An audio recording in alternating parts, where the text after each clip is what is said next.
We're back. Sunday, I was gonna do this video where we finally put this rear end in the car, and yet again, thwarted by parts issues.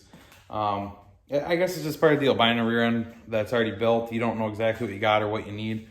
And this is definitely my first rodeo with an 8.8 and a Fox body. So the biggest issue, and it's really not a huge issue, that's gonna hold us up right now is I've got these Team Z. They refer to these as their infinite adjustable instant center brackets.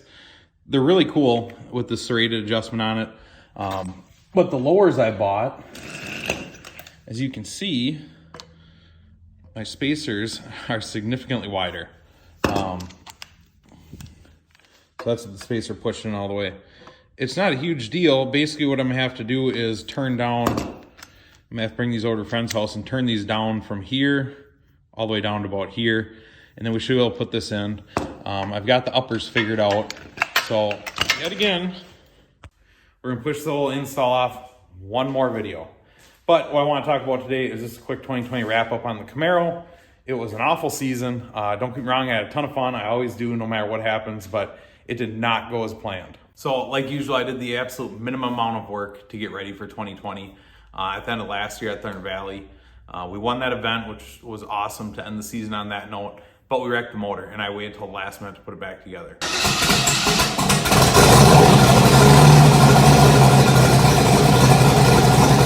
Fortunately, we got it back together. It was running great, and I really thought we were gonna be competitive.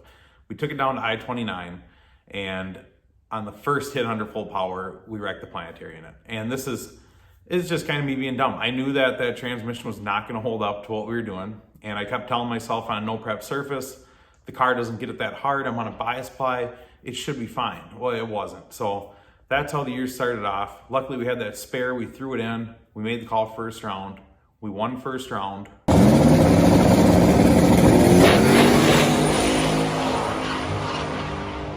After that hit in first round, the car was 3/10 slow. I didn't really know what was going on, so I chalked it up to that spare transmission maybe being junk, or maybe I even hurt my converter when I wrecked that transmission. So second round was the same deal. We ended up pouring in so much power up top, trying to make up for the lack of 330 the car had. I mean, it was 2/10 slow to the 330. By the 8th mile, it was 3/10 slow, and it just wasn't pretty. So at this point for the season, pretty much went completely sideways. I should have known there was a deeper issue with the car.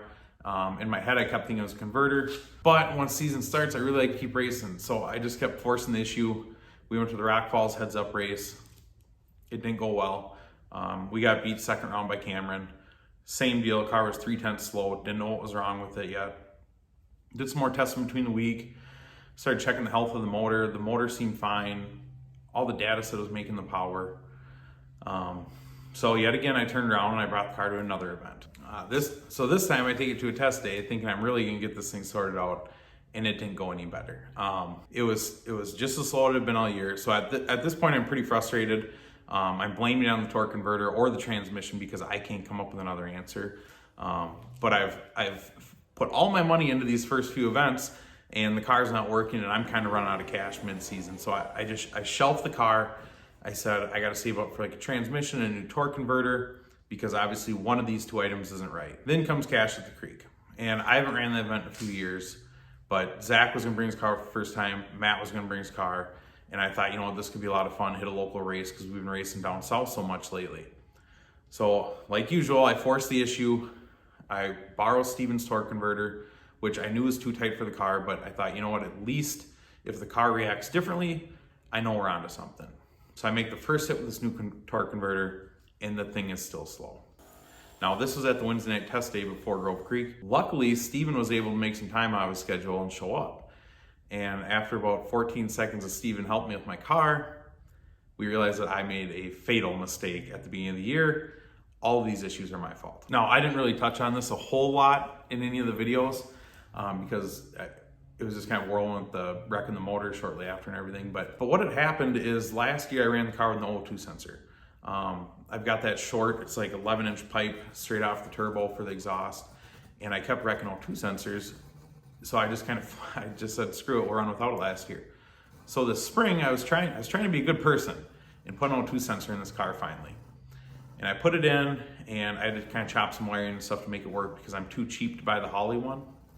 Well, it turns out when I did that, I made a mistake. It was not wired correctly. And the issue was, it was blatantly obvious in the data logs. I should have been able to see it the whole year, and I didn't. And I never sent Steven a log to actually, for him to scroll through. I would just send screenshots of things that I thought was wrong with the car. Basically what happens when I wired that sensor in, that Amazon NTK sensor, I goofed the wiring and the sensor could not read any richer than 13.0. Don't ask how I missed it in every data log in the beginning of the season, but I didn't see it anywhere. So basically what was happening, I had opened up the correction factor on the car because I kept turning the car up trying to make up for the CT and it wasn't helping, so I thought, screw it, maybe I goofed something, I'm gonna let Holly take the wheel and I'm just gonna pour like 38 pounds of this thing, see what happens. So the correction factor is blasted wide open on this thing. I've got this O2 sensor live in there. And what's happening every pass is it's pouring so much fuel, the car's dead slow. It was just pegging the correction factor like 30-some%. And I should have known better because in all these videos, you can see this thing looks like a train. I mean, it's just rolling fuel out of it. And people would ask me, well, I just joke around because I get like tunnel vision. Once there's an idea in my head, I'm like, that's what's wrong. I'm awful at listening to people's advice. It's not that I'm always willing to hear your advice. The problem is once it's set in my mind, I know what's wrong with the car, I just zone in on that. So here I am, convinced that I've got a power glide issue or a torque converter issue, and the whole time it's literally a keystroke. So Steven sees this that night at Rock Falls. He goes, bloop, shuts the O2 sensor off for me. I make a hit, and the car's back. It's running the exact same ET as it did last year with a tighter torque converter. So now I'm relieved. Can't leave well enough alone. So instead of just accepting that the car is at the same point it was last year, I just can't deal with going to Grove Creek with a car that hasn't made any improvement since the previous year. So we decided to put the car in methanol because in my mind, that was the best way that I could be competitive. And I still believe it was the best way to be competitive in a small tire event at Cache the Creek. And at that point, I think everybody watching the channel has been around long enough, you know what happened. We won the first round, we won the second round, we won the third round, but the motor came apart. Again, me being greedy with my blinders on, and all I cared about was trying to win that event. Steven, literally every round I made, Steven said, we're out of fuel, we can't keep pushing the car. And I just, like usual, I tell Steven, just keep turning up, Steven. And I remember standing there, it's pitch black out, it's like 10:30 at night, we're gonna for third round, and he's like, we're out. And I'm like, I don't care. And he had that look of, God, you're an idiot. And I'm like, just put the power in it, Steven. We don't have an option. So he did what I asked him to. The car absolutely hauled ass on that third round pass against Richard. It was faster to every incremental than it's ever been. It almost went a personal best, blowing up just after the 330 foot. But you live and learn. So that gets us to where we are now. Motor's out. I'm waiting on a couple pieces still. When that lifter came apart, or when the motor came apart, wrecked the lifter, and I've got those Gen 5 lifters, which are 50 thou difference, so I had to order one. They're all on back order right now. So I'm about to go to a junkyard and just get a stock Gen 5 lifter so I can put this thing back together. So I basically, if you kept up with all that rambling, I completely thwarted this entire season. And it was all my fault. It was literally a keystroke away the whole season, why the car was slow. There's probably nothing wrong with my torque converter. I'm gonna have it sent out clean, I'm gonna put it back in the car. It's one of those things, you live and you learn. You know, I haven't been around heads up stuff, turbo EFI for more than a couple of years. And sometimes I think I know it all and I don't. And it became very evident this year. So, it was a tough year. You know, we had such a good first season. Well, I shouldn't even say season. You know, we got to race the car twice last year and it was going so well. And I was lazy about all winter. I thought, you know what? I'm like, this thing's badass. We're gonna put some more power in it and we're gonna be competitive, and we weren't. So lesson learned. The biggest takeaway is when something goes sideways, when I say you, I mean me, you have to take a step back and you can't just keep clobbering this thing over the head thinking, well, if I keep going to events, it's just gonna magically fix itself, because it never will.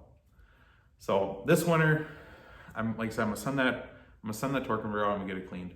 I'm gonna put it back in the car. I do have a nice glide now, which I bought trying to fix my issues, but it's nice and I have to worry about that stock planetary anymore. I'm gonna stick with the stock bottom end again. The wallet just doesn't allow for like a built motor right now. I think there's some horsepower left on the table still, just from what I've learned in the few short seasons running the stock motor. how much it can take, what I thought, what used to be ragged edge in my mind, it's not anymore. It's just like anything, everything keeps progressing. Guys are going faster and faster and faster, and all that information trickles down. Steven gets better and better at making these things as fast as possible and reliable as possible. So component-wise, the car's not gonna change a whole lot this winter.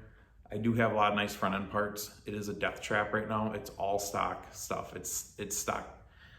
It's stock replacement tie rods, inners, outers, control arms. Everything is stock in the front of this car, right down to the coil springs. I wish I was making that up. So I do have a couple upgrades for the car. Take a little bit of weight off the front of it. Try to make the bias a little better on it. I'm hoping I can get to the point where I actually need to hang weight on the front. So combined with a lighter overall weight on the car, better bias, and a little bit more horsepower, I think next year we can go a couple times faster than the car's been going. I don't think it's going to win a ton of races, but at the end of the day, I can only be as competitive as my wallet allows, and that's what my wallet says right now, so that's what we're going to do.